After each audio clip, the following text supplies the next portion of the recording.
Do anything I wanna do. Do anything I wanna do. Do anything I can do anything.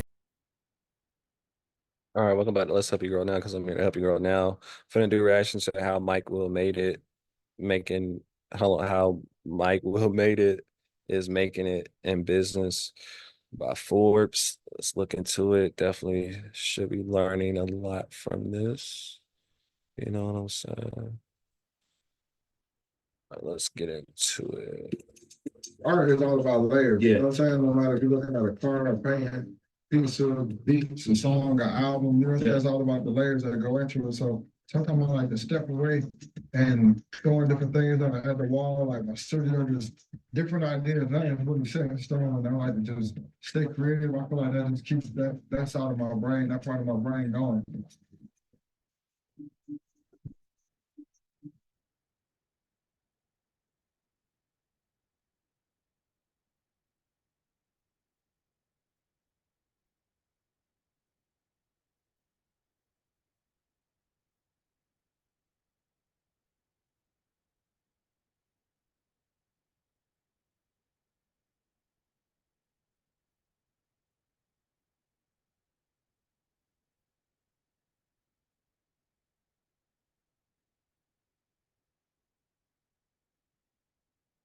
I really look at this like my new basement. Oh. You know, like I came up out of my mom's basement. Yeah. I have like a set studio I was going to, or like, and 9 to 5s never really worked out with me. You know what I'm saying? And it was just like, so it's like, all this is just the grind. Like I remember every moment. I know who shot all these pictures. I know who did all this art. All these are my friends. All the art in here is my friends. Like they painted this, they took the photography, or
Entertainment, where you house your producers. What's it like to be CEO?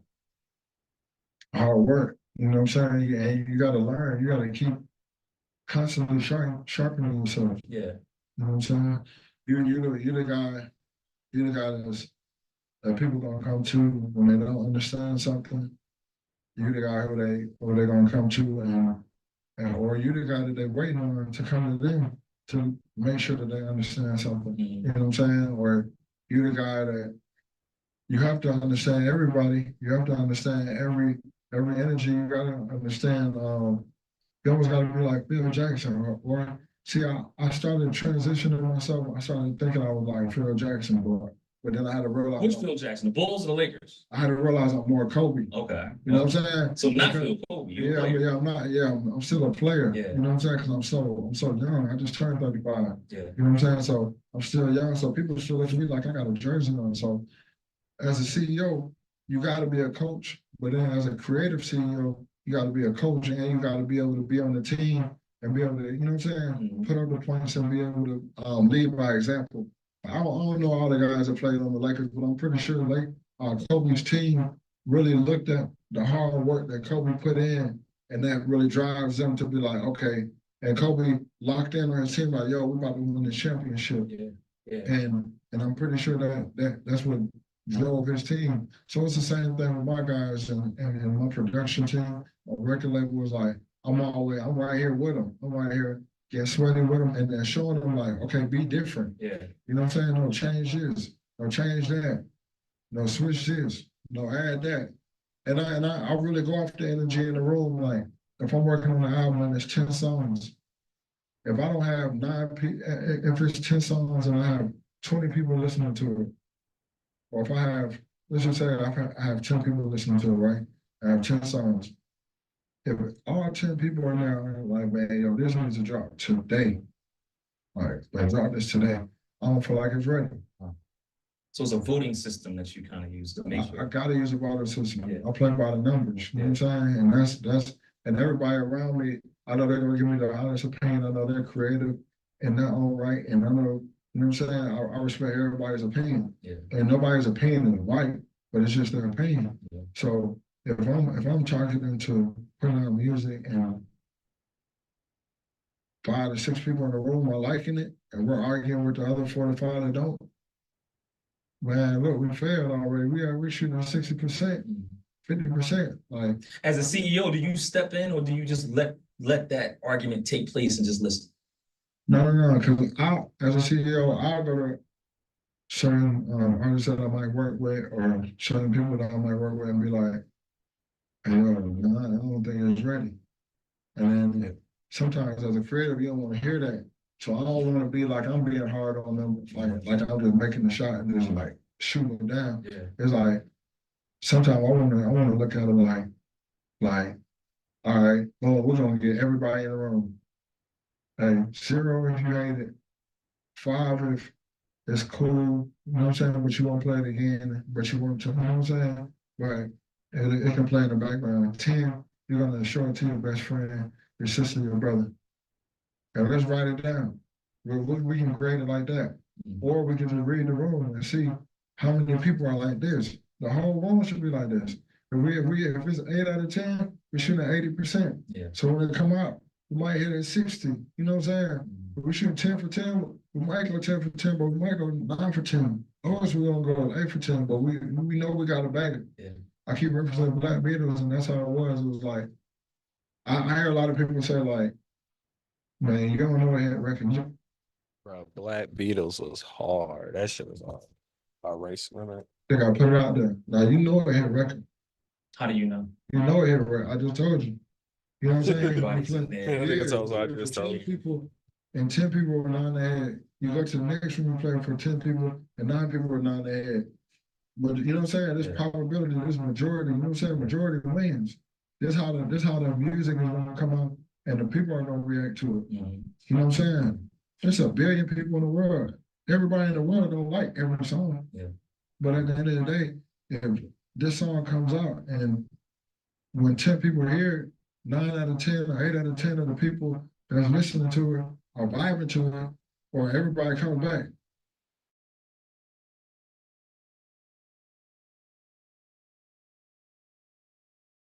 When I heard this for the first time, I remember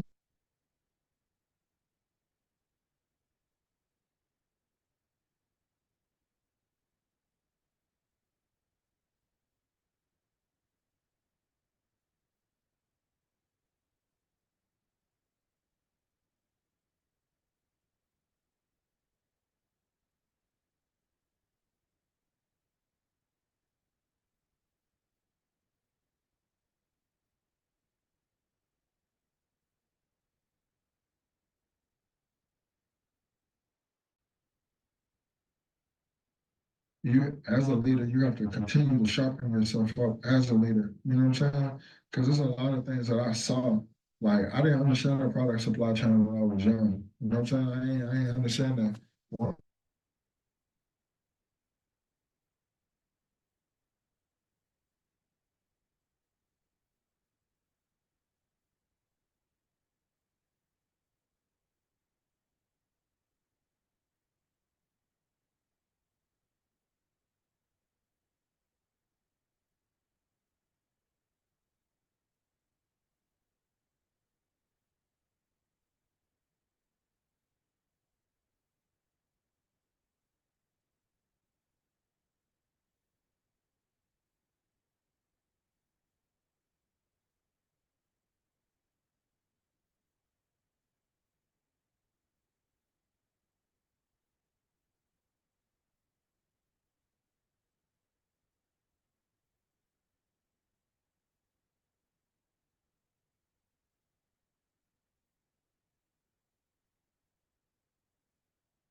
and it might be certain artists that might not blow up, but you learned a lot from them, and y'all made a lot of great music and had a lot of great times with each other, and you know what I'm saying, just have fun with it, and you're gonna learn different things being creative, but at the same time, he was like, man, you know how to make a hit record. Now you gotta know how to get rich. Yeah. You know what I'm saying? You gotta understand the business. You gotta understand like being focused on the business is being focused on the business. That's not being focused. That's not letting the bullshit get in the way of the business. You know what I'm saying? Because business. Yeah, like the music and the business is two totally different beasts. Um, and that's pretty much what I would say. Like I got the music down pat, the business is like I got the business down pat too, but you always gonna learn. Like you feel me? So y'all need to stop focusing just on the music and not the business as well. Now, if you just starting, then yeah, go ahead and see if you like it, see if you can get your sound, et cetera, et cetera. But you still got to come back to the business. Like he said, if you want to get rich, it is what it is. So Some bullshit don't mix, Yeah. like water and oil. So you either standing on business or you standing on bullshit. You know what I'm saying? Well, you stand on business all this time, right? And I would assume you are rich, Mike, right? I would think that, right? I'm working, man. I'm just working. Yeah. When you look and Jimmy Iovine told me that. No, Jimmy Iovine told me that when I was not rich. He told me that when I had no money. You know what I'm saying? I was just working on getting rich. But he saw something in me. He saw something in the crew that I had. He saw something in the way that the music was impacted, and he just wanted to like grow a business. So he was just breaking it down to me like, man, you have to understand like how to get money. You can't get caught up in just straight like creative cooking up and then trying to go out here and buy this and flex for this and stand and party and you know what I'm saying, get hooked on something and just get distracted because you're not selling on your business or you can't let another person be a problem or anything like that because you're not selling on business. So it's just how to differentiate the two and how to break up the two. Yeah. What's in your business now? I mean, I'm looking, right? Obviously, listen, people who don't know, you produce hits, top hits, Rihanna, Future, Beyonce, Ray Sherman. The list goes on and on and on, Mike. They can look at your credit, your discography and see.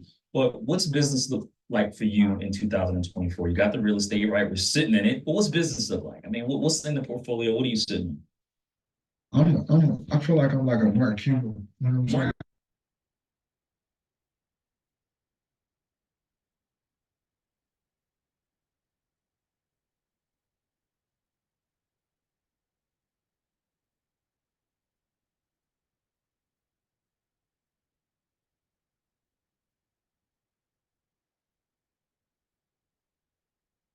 Brother Be Right. He has one of the biggest marketing agencies right now. Be Right and with 6 degrees. And 6 degrees is like Be Right is one I will always work within our team. Like I said, it came with a lot of the logos, came with a lot of artworks and different things like that. And then now, boom, he started off doing events over here. He still does events over here, but now he's doing 7, 8 activations a week. You know what I'm saying? Around the country. Where's the marketing company?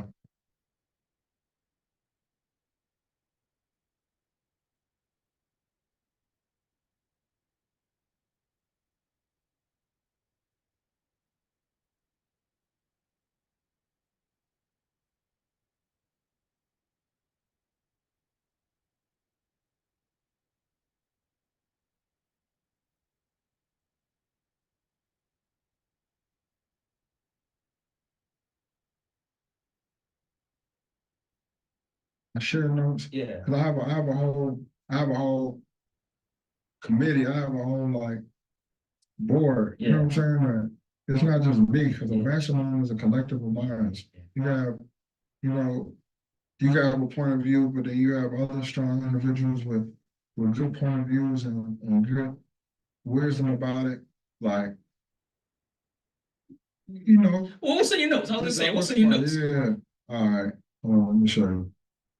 Couple things I'm working on is like a financial literacy program. Mm-hmm. You know, it's just breaking down econ, all that different kind of stuff to individuals like where like layman's terms where they can like understand it and like understanding expansion. Mhm. Because a lot of people, when they don't come from like having a business or running a business or anything like that, they end up getting a lot of money and then they don't know what to do at that point. And so they start arguing with, you know what I'm saying, other peers and individuals because they don't know what to do next to understand expansion. Yeah. And that's a growing pain in itself. So when you grow, I want to be able to like give like a financial literacy for people like and young cats coming from where I'm coming from on like what to do next. Right. Like you know what I'm saying? To continue to be rich. Yeah, like don't only just be a consumer. You know what I'm saying? Don't only just buy stuff. Like you know what I'm saying? You can be a consumer, you can buy stuff, but if you're a corporation and you build your stuff up and you know what I'm saying, when you're a small business or you're an entrepreneur or whatever level you're on, like keep focusing on what's next. Mhm. Yeah. You know? And I'm assuming this is all a list of business ventures you Yeah, want to it's create. like I got a whole bunch of stuff. Wow. Yeah. Wow. Do you remember how you spent your first $1 million? My first million, I know I spent my first check. How'd you Sure. spend your first check? I bought a house. You bought a house You know what I'm saying? in Georgia? Yeah, Okay. bought it cash. How much was it? It was like I got out the courthouse steps for like 600,000, but it was like yeah, and the real estate was like it was kind of low then, so I just bought it. I had got a deal, and then I had bought the house cash, and I'm like, man, boom, I'm gonna move my mom out the crib. At this point, I'm just working on my mom's crib. And I'm like, man, I'll move my mom out the crib. I'm gonna stay over here. And then I'm gonna just keep running. Other than that, we got this big house. Yeah. If I ever go broke, I worked at Kroger. Yeah. So that's how I started off working at Kroger. I worked at Brand Smart. I worked at KMG. Yeah. That's where I started off. My whole beginnings, like it wasn't just you know what I'm saying? Mike Will with the real estate and all that kind of stuff. I used to run out of gas. You know what I'm saying? Going from the studio home. Yeah. You know what I'm saying? I used to like the Wendy's. You know what I'm saying? If I spend $5 and that's get me through my days.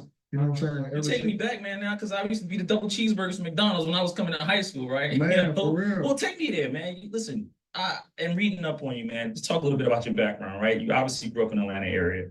And one of the fascinating things that I love about your career, it feels like everything started off and was organic. Right. And you start off at the Mars Music Store, right? Right. You walk in that store just looking for something and somebody's just teaching you how to make a beat. And then you leave that store understanding what your destiny is and making a beat. Take me back to that, Mike Will. Where you at that age? You go home, you tell your parents what you want to do, and then you get the reaction. Where are you at in that phase? Man, at that time I was playing basketball. Well, I was already like messing around, like making beats on the lunch table or playing music on the keyboard. Remember your first beat you made on lunch table? What was that? They're probably on a grinder, Right. something like that, or some No Limit. Yeah. Master P type beats. But yeah, I used to do that for my homeboys that rap, and they used to always tell me like I should make beats. Yeah. And then I mess around and learn how to start using the equipment, and then I started just making beats. And then me and my homeboys we formed a rap group, and I was the producer of the group, and I was also in a group with another one of my homeboys, and you know he took off kind of first. He caught a buzz first, and then my homeboys that were rapping, they quit rapping. And so like then I was kind of like out here by myself, independent. And then that's when I ran into Gucci. Yeah. Ran into Gucci, started working with Gucci. And then I just started making my way around Atlanta, just working with 2 Chainz, Future, just everybody. And then I was meeting different producers along the way. A Plus was already with me from high school. And then P Nasty, Mars, J-Bo, they came and then I really sat down with them and I was like, bro, we gotta build a brand. Like we gotta build like something like McDonald's. Like when people walk in and they're blindfolded, like you know what McDonald's breakfast smell like. Mm-hmm. Like you know what McDonald's hamburger tastes like. I'm like, man, we gotta build something like McDonald's. Like we gotta do something like this. All these different producers having different producers. No, that's a fact though. Like you an artist coming up like myself, bro, just drop the fucking music. Or if you're a producer, just make the beat and drop the beat, bro. Like, because I feel like you coming up, you can do no wrong until you get that hit. You can do no wrong. So just give them a menu. It's like a menu. It's like having a menu. Give them a menu. You feel me? This is what they were working with. And I always respected that, like how they built their production company and Shawty Red, like how they built the production company and had a sound and had people like gravitating to that sound and they could do. I always respected like the range of the production. Yeah. So I wanted to be one of those producers that could have like a wide range. So like the producers that I ended up adding, like, okay, he's dope with this. Okay, he's dope with that. Okay, he's dope with this. Okay, you need something of this, but you dope with that. You know what I'm saying? All right, now, boom. Well, when you hear certain tracks and you hear certain vibes, it starts feeling like McDonald's. You know what I'm saying? You can taste it, you can smell it, and you already know what it is, blindfolded. Yeah. I want to read you this quote, man. You had said this back in 2011, December 2011, when you were talking to a local newspaper, and you said, as big and as broad as it sounds, I'm about to change the game. I'm building a company, you feel me? This was all a dream back in 2007. You said that back in 2011, right? The dream in 2007. As we sit here in 20. So you see how long it took. You feel me? So y'all gotta you gotta think about that. So you probably started rapping what 5 years ago. You feel me? At the end of the day, you look back at Future career. I remember when he came out with Racks on Racks and when he was on 106 Apart just that long ago. And look at where he's at right now. So all of this, it's like high school, bro. It's like you climbing up different grade levels, different levels.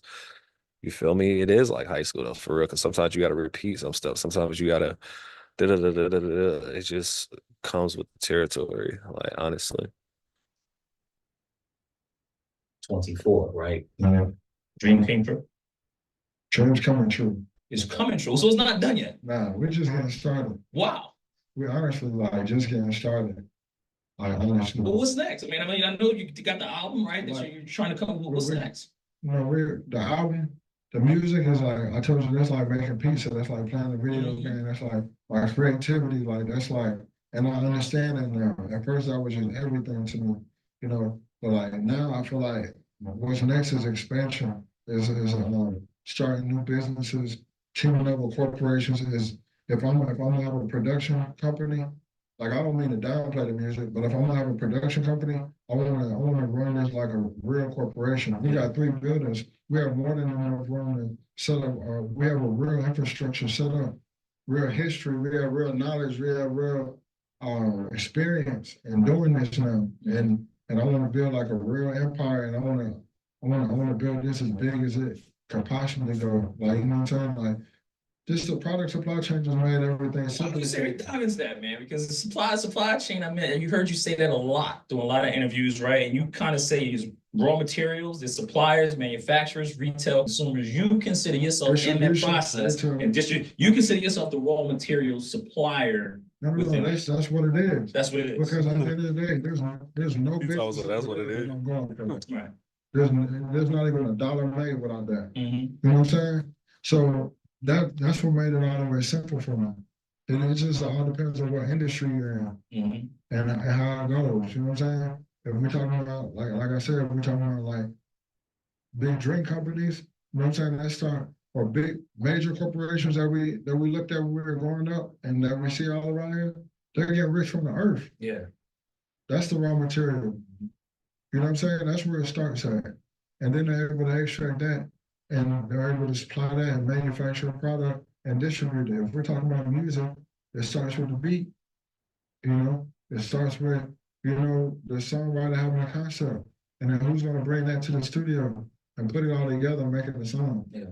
That's very important for people to look at it like that, remove themselves from being that artist and understand that, man, you're a corporation. Yeah. This is how corporations are ran. You're not just gonna drink a Coca-Cola out of a This is a business, man. I keep trying to tell you guys this.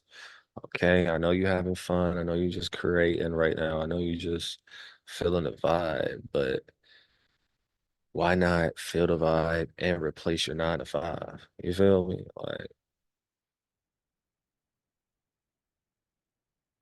paper cup sitting in the cooler at the QT, you're gonna be like, man, that's not no Coca-Cola. You're gonna be looking for a shape bottle. You're gonna be looking for the red. You're gonna be looking for the cursive. You're gonna be looking for classic. You're gonna be looking for all of that. Yeah. That's what makes it a color. Yeah. So an artist has to see it the same way. A lot of times artists don't understand that record label is just a distribution company. You're supposed to bring them a product, and they're gonna distribute it and take it to retail. You gotta let them know where you want to set at, where you want to sit in at, the marketing behind this, and how it's gonna sell. You gotta look at when it goes to retail. You gotta look at that shit someone going into a grocery store. Yeah. Well, Mike, listen, that's key advice there, right? But if you had to tell an artist that did not know about the business side, and you've probably seen a lot that people don't get a chance to see on because of your success, right? What would you tell them? What's one of the biggest misnomers about being in the music business? Not understanding the business. Like right now, I'm trying to break down the business right now in layman's terms. Everybody goes to the grocery store. You know what I'm saying? Everybody goes to the grocery store. So at the end of the day, boom, what makes you grab this barbecue sauce versus that barbecue sauce? That's the same thing as what makes you want to listen to this artist versus that artist, or listen to this song versus that song, or whatever. Like when you walking around the grocery store, you don't ever just pick up anything random. People do the same thing when they shop for music. But once you understand like the business that you're entering, that's the most important part. Like, what's the business that I'm entering? I'm entering this business, entering that business. Okay, boom. This is my deal. A lot of times, the artists sign stuff, they don't even know what they sign. Yeah. You know what I'm saying? They don't even know how to fulfill it. And I understand the process that it takes. Right. I understand like the overall picture is we're trying to get a product on the show. Right. You know what I'm saying? And I have to look at it like that. Like I can't just keep tweaking and keep or keep, you know what I'm saying? I can't keep doing that. I gotta make this a complete product. I gotta give it to you because you're the distributor. And you know what I'm saying? And boom, you gotta take it to whatever shelf we're trying to put it on, whether it's a grocery store, Spotify, or Macy's, or whatever, Mercedes-Benz, you know, whatever. One word, Mike, one word. I want to rattle off some names and I want you to just tell me in one word what comes to mind with these people, right? Getting a few more minutes left. And these are some of the people that you've either worked with and respect. And I'm going to start with Gucci Mane. One word. Fearless. Fearless. Miley Cyrus. Fearless. Fearless. You can't use the same word though. That's the rule. I just made it up just now. Okay, well, okay. The common denominator is always gonna be fearless. Right. All right. So we're gonna eliminate. Say all fearless, right? But all Gucci's fearless. right? What's Miley Cyrus? I want to say believing, but I feel like there's a better word for believing. Visionary. She definitely a visionary, but like Miley, she real too though. She like real. Well, that's the word. She's real. Yeah, she's real, but that's a little too like all these people that you name right now is like, I'm humble on how they believe in me as a producer, the position that they put me in their careers, and the times that they put me in, and how they believed in me being that. Like, you know what I'm saying? Yeah. So Miley, she named the executive producer. She was the first artist to name the executive producer on the album, and that was a major pop album.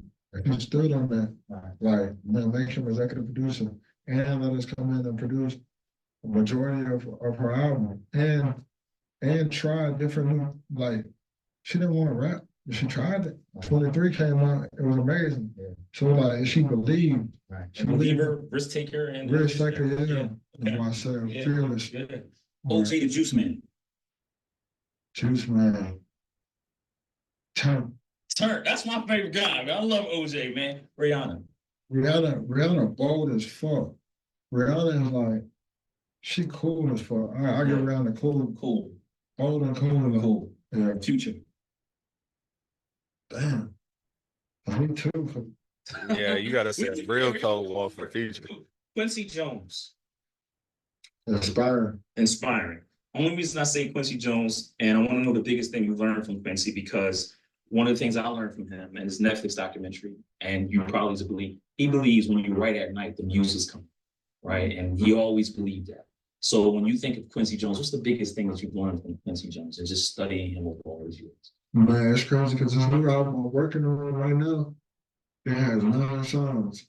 And that's because of Michael Jackson Thriller. Right. Something that you can listen to from start to finish. Start to finish. Yeah. And it's bangers, but it don't, when you listen to it from start to finish, you don't realize like, oh, this is only 9 songs. This feels short. It feels complete. It feels like a complete thought. And it doesn't feel dragged out. It feels like I want to play it over, but it feels like a complete thought. And you're still catching up to the song. Like every time you hear it, like listening to Thriller now, it's like I look at Michael Jackson like a Sway Lee or like a Future. You know what I'm saying? Like of his generation. Like and just the way he was saying it. Like he was just too he was swag, he was too cool too. Like and I just feel like Quincy Jones, like he helped bring that side out of Michael, bring that side out of the artists that he worked with because he wasn't scared to go in there and be like, yo, we need to add more, or we're done. Or like, you know what I'm saying? Or we need to put this with this. We need to make the best collaboration. Like one thing, like I like about Quincy and like I know about myself is like I could just see something in somebody, even if they don't see it, before they even see it. And then I could just put that battery in their back, and then I could just give them some shoes to walk in, and then boom, they're gonna keep walking into these until they fill these shoes up. The battery gonna stay charged.